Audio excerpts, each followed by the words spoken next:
Perkenalkan, nama saya Frandi. Saya berasal dari Sunari Santo Yosef Tarakan yang terletak di Kalimantan Utara, khususnya Keuskupan Tanjung Selor. Dan saya berasal dari paroki Santa Maria Bunda Karmel Mansalong. Dan sekarang ini saya masih duduk di kelas 2 SMA atau yang disebut dengan sintaksis. Setelah untuk kita semua, pada kesempatan kali ini saya akan menyampaikan sebuah refleksi yang sederhana, namun memiliki makna yang begitu mendalam, dengan judul makna dari sebuah pukulan. Kata pukulan, apa yang dimaksud dengan pukulan? Seringkali pukulan membuat kita berpikir tentang rasa sakit, kekerasan, atau bahkan penghinaan. Tapi pernahkah kita melihat pukulan bukan hanya sebagai bentuk serangan, melainkan sebagai sarana pembentukan? Hidup tidak selalu berjalan dengan mulus. Ada masa kita berhasil, ada masa kita untuk gagal. Ada saat kita dipuji, dan ada saat kita ditolak, dihina, atau dikecewakan. Saat itulah kita seperti sedang menerima pukulan dari kehidupan. Rasanya sakit, tentu. Tidak ada orang yang suka dipukul, baik secara fisik maupun batin.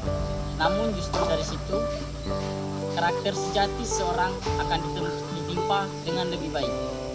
Seseorang petinju tidak akan menjadi juara tanpa menerima pukulan yang membuatnya jatuh. Seseorang murid tidak akan belajar tanpa mengalami kegagalan yang menyakitkan. Bahkan seorang anak tidak mengerti tentang kedisiplinan tanpa pernah ditegur atau dimarahi oleh orang tuanya. Pukulan bukanlah akhir, tetapi awal dari pembelajaran yang lebih dalam. Ia memaksa kita untuk berhenti sejenak, meninjau kembali arah hidup dan memperbaiki langkah hidup kita. Coba kita melihat kata pukulan ini dan kita samakan dengan ayat-ayat kitab suci. Contohnya ayat suci Amsal bab 3 ayat 11 sampai 12. Di situ mengatakan bahwa, "Hai anakku, janganlah engkau menolak didikan Tuhan, dan janganlah engkau bosan akan peringatannya.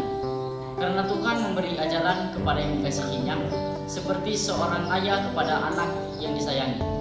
Di sini mengatakan bahwa makna dari sebuah kitab suci ini mengatakan teguran atau pukulan hidup bisa jadi tanda bahwa Tuhan sedang menunjukkan kasih-Nya sebagaimana ayah mendidik anaknya sendiri. Pukulan hidup menjadi alat Tuhan untuk mengasah hati dan jiwa kita.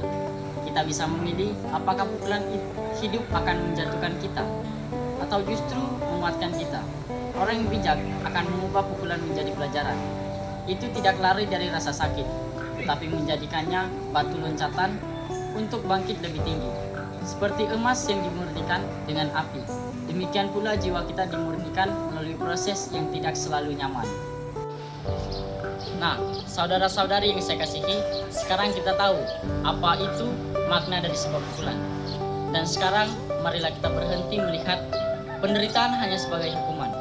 Marilah kita belajar melihat pukulan hidup sebagai bagian dari kasih Tuhan yang ingin membentuk kita menjadi pribadi yang lebih kuat, kokoh, lebih rendah hati, dan lebih bergantung padanya.